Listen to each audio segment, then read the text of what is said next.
सलाम बच्चों, आप सब कैसे हैं?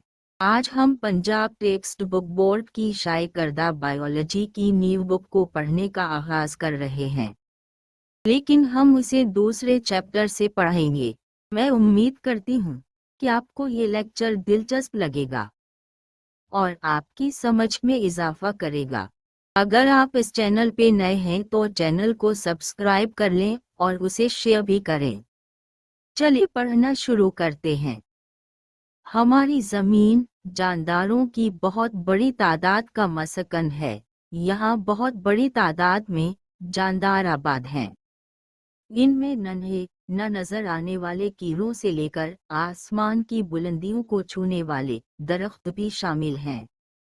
ये नाकाबिले शुमार जानदारों की अक़साम हमारी दुनिया की बका और क़याम के लिए ज़रूरी है, जो कि हमारी बका के लिए भी अहम है। कैसे?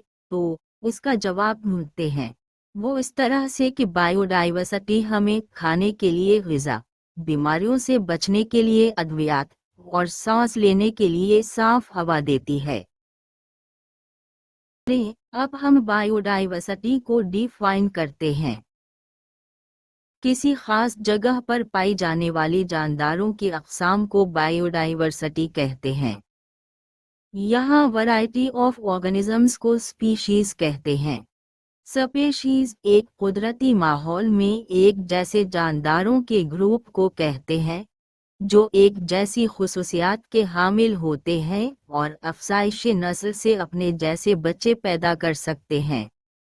स्पीशीज क्लासिफिकेशन का यूनिट भी है।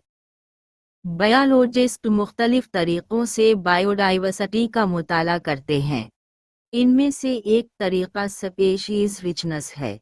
किसी माहौल में जानदारों की अक़साम की तादाद को स्पीशीज रिचनेस कहते हैं, यानी स्पीशीज की तादाद को। बायोलॉजिस्ट 20 लाख के करीब जानदारों के नाम रखने के अलावा इन्हें मुख्तलिफ ग्रुप्स में तक़सीम भी कर चुके हैं। अलबत्ता उनका अंदाज़ा है कि जानदारों की अक़साम की असल तादाद इस तादाद से कई गुना ज़्यादा है।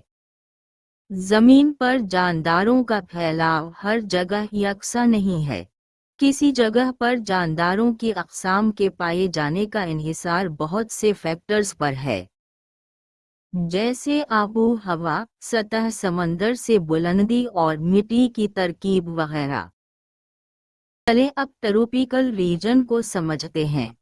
ये लाइन जो ज़मीन को दो बराबर हिस्सों में ऐसे तकसीम करती है कि साउथ पोल एक साइड पर और नॉर्थ पोल दूसरी साइड पर रह जाए, इसे इक्वेटर कहते हैं।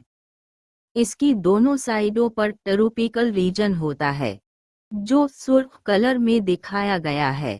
इस रीजन में सूरज की रोशनी डायरेक्ट पड़ती है, इसलिए यहाँ का टेम्परेचर बहुत ज़्यादा होता है। यहाँ बारिशें भी बहुत ज़्यादा होती हैं, जिसकी वजह से हवा में नमी भी काफ़ी मौजूद रहती है। ये तमाम फैक्टर्स ट्रॉपिकल रीजन में बायोडाइवर्सिटी में इजाफे की वजह हैं। पोलर रीजन ज़मीन के सर्द तरीन इलाके हैं। यहाँ सूरज सिर्फ गर्मियों के मौसम में ही निकलता है, जो कि उफ़क़ की लकीर के साथ साथ रहता है।